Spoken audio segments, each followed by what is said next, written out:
নমস্কার বন্ধুরা, ঠাকুরের কথা চ্যানেলে আমি সকলকে স্বাগত জানাই। পরম গুরু শ্রী শ্রী রাম ঠাকুরকে প্রণাম জানিয়ে ঠাকুরের কথা নিয়ে আমি অন্তরা আপনাদের কাছে সকল বড়দেরকে প্রণাম জানাই। সকল বন্ধুরা ভালো থাকবেন, সুস্থ থাকবেন এই কামনা করি। আজকে ঠাকুরের কথায় আমি ডক্টর ইন্দুভূষণ বন্দ্যোপাধ্যায় রাম ঠাকুরের কথা গ্রন্থ থেকেই ঠাকুরের কথা আপনাদেরকে পড়ে শোনাবো।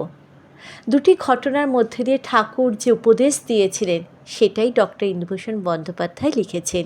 আজকের পর্ব আমার তাই নিয়ে, সঙ্গে থাকবেন। তাহলে শুরু করছি ঠাকুরের কথা ডক্টর ইন্দুভূষণ বন্দ্যোপাধ্যায়ের কথায়। বেলা হইতেছিল, সুতরাং উঠতে হইল। কিছুক্ষণ পর ঠাকুরকে একা রাখিয়াই কলেজে চলিয়া গেলাম। ফিরিবার সময় প্রভাতবাবুকে সঙ্গে লইয়া আসিলাম। ঘরে ঢুকিয়া দেখি যে সেখানে একটা ছোটো খাটো সভা বসিয়া গিয়াছে। একটু মনোযোগ দিতেই বুঝিলাম যে ঠাকুর জীবের বন্ধনের কারণ ও উদ্ধারের উপায় সম্বন্ধে আলোচনা করিতেছেন। ঠাকুরের সহিত পরিচয় প্রথম দিকে আমি প্রায় সর্বদাই দেখিয়াছি যে এই প্রসঙ্গে তিনি সীতা ও মায়ামৃগে উপাখ্যানটির সাহায্যে গুরুতর প্রশ্নটার মীমাংসা করিতেন। এখন তাহাই করিতেছিলেন। সীতা রাম ও লক্ষ্মণের সহিত পঞ্চবটিতে কুটিরে বাঁধিয়া মহাসুখে বাস করিতেছিলেন। তিনি যে রাজনন্দিনী রাজকুলবধূ তাহা তিনি ভুলিয়াই গিয়াছিলেন। রাজপ্রাসাদে সে বিলাস পঙ্কিল খরস্রোত জীবন তাহার নিকট স্বপ্ন বলিয়াই মনে হইত। পরিধানে সামান্য বলকল, ফলমূল আহার, কিন্তু সকলই অমৃততুল্য। স্বামীর অকুণ্ঠ প্রেম ও দেবরের নিষ্কুলুষ স্নেহ তাহাকে এক বিচিত্র মধুর নিগরে মুগ্ধ করিয়া রাখিয়াছিল। এক কথায় কোনো অভাবই তাহার ছিল না। কিন্তু হঠাৎ একদিন প্রলোভনে পড়িয়া গেলেন। মায়ামৃগ দেখিয়া তিনি আত্মহারা হইলেন। স্বর্ণমৃগ যে কখনো বাস্তব হইতে পারে না তাহা যে নিশ্চিতই অলিক, মায়া মরীচিকা ভিন্ন অন্য কিছুই নহে, এই প্রকারে কোনো যুক্তি তাহার মনে কোনো প্রতিক্রিয়া সৃষ্টি করিল না। নিদারুণ প্রলোভনে তিনি তখন কাণ্ডজ্ঞানহীন। ফল দাঁড়াইল এই যে রাবণ তাহাকে হরণ করিয়া লইয়া গেল। পথে জটায়ুর সাহায্য কিছুই হইল না। সীতা অশোক বনে বন্দিনী হইয়াই রইলেন। জীবও এই প্রকার মায়া মরীচিকার পেছনে ঘুরিয়া বন্দী হয়। প্রলোভনই বন্ধনের কারণ। আবার রামই আসিয়া তাহাকে উদ্ধার করিলেন। সুগ্রীবের সহিত মিত্রতা করিয়া সমুদ্রে সেতু বন্ধন করিয়া ঘোরতর যুদ্ধের পর রাবণকে সব অংশে নিধন করিয়া সীতাকে উদ্ধার করিয়া লইয়া গেলেন। কিন্তু সীতা করিলেন কি? তিনি চেরিগণের প্রলোভন ও শাসন অকাতরে সহ্য করিয়া অনুক্ষণ রাম চিন্তায় মগ্ন হইয়া রইলেন।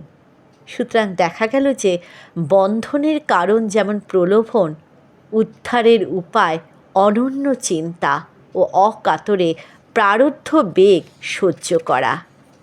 ঠাকুর বলিতেন যে বদ্ধ হইবার শক্তি জীবের আছে, কিন্তু উদ্ধার হইবার শক্তি নাই। এই কথাটাই সীতার দৃষ্টান্ত উল্লেখ করিয়া ঠাকুর বিশদভাবে বলিতেছিলেন। এই আলোচনা নানাভাবে আমি ঠাকুরের মুখে বহুবার শুনিয়াছি, কিন্তু হইলে কি হইবে? চূড়া না শুনে ধর্মের কাহিনী। আমাদের বিপদ হলো এই যে আমরা যে বন্দী এই বোধই আমাদের নেই। যদি তাহা বুঝিতাম তবে উদ্ধারের জন্য ছটফট করিতাম। সংসার কখনো আমাদের কাছে গারদ বলিয়া প্রতিভাত হতো না, এবং শত দুঃখ কষ্ট পাইলেও আমরা ইহার ভেতরই সুখের অনুসন্ধান করি। এই প্রসঙ্গে একটি গল্প মনে পড়িতেছে। কোনো সময় এক ব্যক্তি ধর্ম উপদেশের জন্য এক খ্যাতনামা মুনির নিকট গিয়াছিলেন। অনেকক্ষণ কথাবার্তার পর সেই ব্যক্তি মুনিকে বলিলেন, আপনার কথায় বুঝিলাম যে সংসারে সুখ নাই, কিন্তু আমার সন্দেহ মিটিতেছে না। বাস্তবে কি সংসারে কোনো সুখ নাই? মুনি কিছুক্ষণ নীরবে রহিলেন, পরে বলিলেন, একেবারে যে নাই তাহা নহে, কিন্তু সেই সুখের স্বরূপ তুমি সহজে বুঝিবে না। একটা গল্প বলি শোনো। মুনি বলিতে লাগিলেন, কোনো এক গ্রামে এক ব্রাহ্মণ ও ব্রাহ্মণী বাস করিত। তাহাদের কোনো সন্তান সন্ততি ছিল না, কিন্তু সেই ব্রাহ্মণ নিতান্ত দুর্ভাগা, কায় ক্লেশে ভিক্ষান্ন দ্বারা জীবিকা নির্বাহ করিত। ভিক্ষাও সকল সময় জুটিত না, মধ্যে মধ্যে উপবাস করিয়া কাটাইতে হইত। ইতিমধ্যে ব্রাহ্মণী একদিন জ্বরে পড়িল, এবং 3 দিন পরে সেই জ্বরে বিরাম হইল। ব্রাহ্মণী এই কদিন পথ্য বিশেষ কিছুই পায় নাই। সুতরাং চতুর্থ দিন প্রাতকালে ক্ষুধায় অস্থির হইয়া ব্রাহ্মণকে ভিক্ষায় পাঠাইয়া দিল। নিজে উনান ধরিয়া হাঁড়িতে জল চড়াইয়া বসিয়া রইল, ইচ্ছা যে চাল কটি আসিলেই যেন তাড়াতাড়ি ফুটাইয়া লইতে পারে। কিন্তু ব্রাহ্মণ আর আসে না। মধ্যাহ্ন পার হইয়া গেল, তবু তাহার দেখা নাই। ক্ষুধার তাড়নায় ক্রোধে ক্ষোভে ব্রাহ্মণের জ্ঞান হারাইবার উপক্রম হইল। এমন সময় নিতান্ত বিষণ্ণ চিত্তে চোরের মতো ব্রাহ্মণ আসিয়া উপস্থিত হইল। অতিষ্ঠে এমনই বিড়ম্বনা যে সেদিন ব্রাহ্মণ যেখানে গিয়েছে সেখানে হইতে দূর দূর করিয়া তাহাকে তাড়াইয়া দিয়েছে। এক মুষ্টি ভিক্ষাও মিলে নাই। ব্রাহ্মণ আসিতে ব্রাহ্মণী ভিক্ষার ঝুলিটি টানিয়া লইল, কিন্তু যখন দেখল যে তাহা একেবারে শূন্য, এক দানা চালও তাহাতে নেই, তখন সে ধৈর্য ধারণ করিতে পারিল না। দেখ রে মিনসে, খেতে যদি দিতে নাই পারবি তবে বিয়ে করেছিলি কেন? এই কথা বলিয়া উনান হইতে একখানা অর্ধদগ্ধ কাঠ লইয়া ব্রাহ্মণের পিঠে সপাসপ কয়েকখা বসাইয়া দিল। লজ্জায় দুঃখে অপমানে ম্রিয়মাণ হইয়া ব্রাহ্মণ বাড়ি হইতে বাহির হইয়া গেল। সে তখন দিগ্বিদিক জ্ঞান শূন্য, কোথায় যাইতেছে, কি করিতেছে, কিছুই তাহার হুঁশ নাই। হুঁশ হইল তখন যখন অকস্মাৎ তাহার খেয়াল হইল যে চারিদিক ভীষণ অন্ধকার। একটু লক্ষ্য করিয়া বুঝিল যে সে এক গভীর অরণ্যের ভিতর আসিয়া পড়িয়াছে। কিছুক্ষণ কিং কর্তব্য বিমূঢ় হইয়া দাঁড়াইয়া রইল। হঠাৎ দেখিতে পাইল এক বিপুল আকার বন্য হস্তি ক্রোধে উন্মত্ত হয়ে ঊর্ধ্ব সুরে তুলিয়া মহাবেগে তাহার দিকে ধাইয়া আসিতেছে। প্রাণ ভয় ঊর্ধ্বশ্বাসে ব্রাহ্মণ দিকবিদিক জ্ঞান শূন্য হইয়া দৌড়াইল। দৌড়াতে দৌড়াতে হঠাৎ একটা কূপের মধ্যে পড়িয়া যাইতেছিল।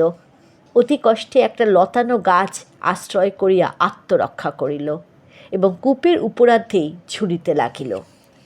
শুধু ইহাই নয়, একটু লক্ষ্য করিলেই ব্রাহ্মণ বুঝতে পাইল যে কূপটি শুষ্ক এবং উহার তলদেশে এক মহাভয়ঙ্কর বিষধর কাল সর্প ফনা তুলিয়া ক্রোধে গর্জন করিতেছে। আবার এদিকে লতা গাছটির গোড়ায় একটি মৌচাক ছিল। টানাটানিতে সেই চাকটি ভাঙিয়া গেল এবং মৌমাছিগুলো উড়িয়া আসিয়া নির্বিচারে ব্রাহ্মণের গায়ে হুল ফুটাইতে লাগিল। ব্রাহ্মণের অবস্থাটা একবার কল্পনা করিয়া দেখুন।